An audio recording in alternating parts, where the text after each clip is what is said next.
এরকম অদ্ভুত কেস আমিও আমার সারা জীবনে মেডিকেলের লাইফের পাবো কিনা সন্দেহ। আপনারা ছবিতে যেটা দেখছেন সেটা হচ্ছে প্রস্রাবের থলির ভিতরে দুটো পাথর। মেডিকেলের ভাষায় যেটাকে বলা হয় ইউরোটারোসিল, এবং ইউরোটারোসিলের ভিতরে দুটি পাথর। তো আসলে রোগটা ডায়াগনোসিস করাই খুব কষ্টকর একটা ব্যাপার ছিল। ডায়াগনোসিস করার পরে যখন আমরা অপারেশনে গেলাম সেটা আরও কষ্টসাধ্য একটা ব্যাপার ছিল, কারণ পাথরের সাইজ ছিল অনেক বড় সাইজের একটি পাথর। তো প্রথমে আমরা ট্রেডিশনাল ওয়েতে সেটা ভাঙার চেষ্টা করলাম, সেটাতে ভাঙতে পারিনি।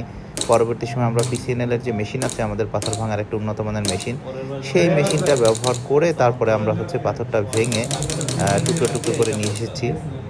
কিন্তু সেটাও অনেক কষ্টসাধ্য একটি ব্যাপার ছিল। দীর্ঘ সময় ধরে অনেকক্ষণ বসে ভেঙে তারপরে আমরা সেটা নিয়ে এসেছি।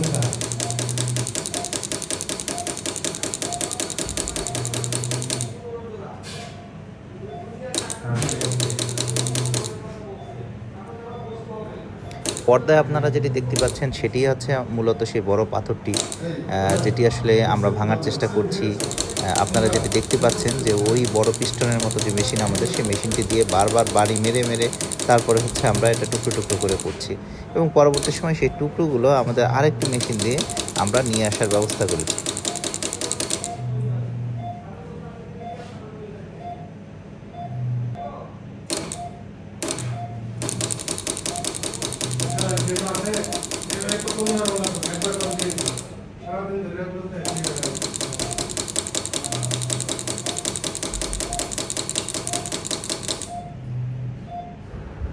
এই যে পেশেন্টের আমি অপারেশন করছি বর্তমানে, তিনি আসলে আমার এলাকারই একজন পেশেন্ট। আমার এলাকার বড় ভাই বলা উচিত, বাপি ভাই। হঠাৎ করে তার হচ্ছে প্রস্রাব বন্ধ হয়ে যাওয়ার ফলে বা তলপেটে প্রচণ্ড ব্যথা হওয়ার ফলে আলট্রাসোনোগ্রাম যখন করলেন তখন ধরা পড়লো এই দুটি। তো আসলে তার প্রস্রাবের যে থলির যে মুখ, সেই মুখ যেখান থেকে প্রস্রাব বের হয় পুরো জায়গাটাই আসলে বন্ধ হয়ে গিয়েছিল, প্রস্রাব অলমোস্ট বেরই হতো না বলা যায়।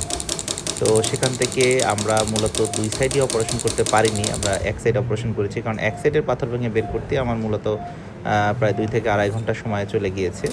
তো এখন মূলত উনি ভালো আছেন, সুস্থ আছেন। তো হোপফুলি আমরা নেক্সট 2 থেকে 3 মাস পরে অপর সাইডের যে অপারেশন সেটিতে আমরা যাব।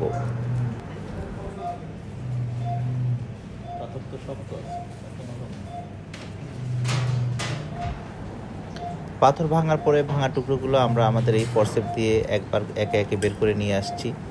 যে এই যে দেখুন, এই বাটির ভিতরে আমরা আস্তে আস্তে রাখছি, এবং অপারেশন যখন শেষ হবে তখন আপনারা দেখতে পারবেন একদম বাটি ভরে গিয়েছে, ফুল বাটি হচ্ছে ভরে যায়।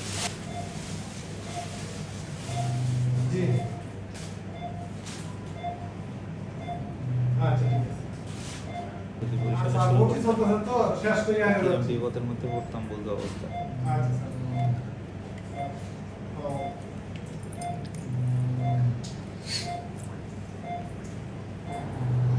এই হচ্ছে সেই বাটি ভর্তি পাথর। আরও আসলে অনেক পাথর টুকরো ছিল যেগুলো আসলে মূলত এদিক ওদিকে পড়ে গিয়েছিল, কালেকশন করতে পারিনি আমি।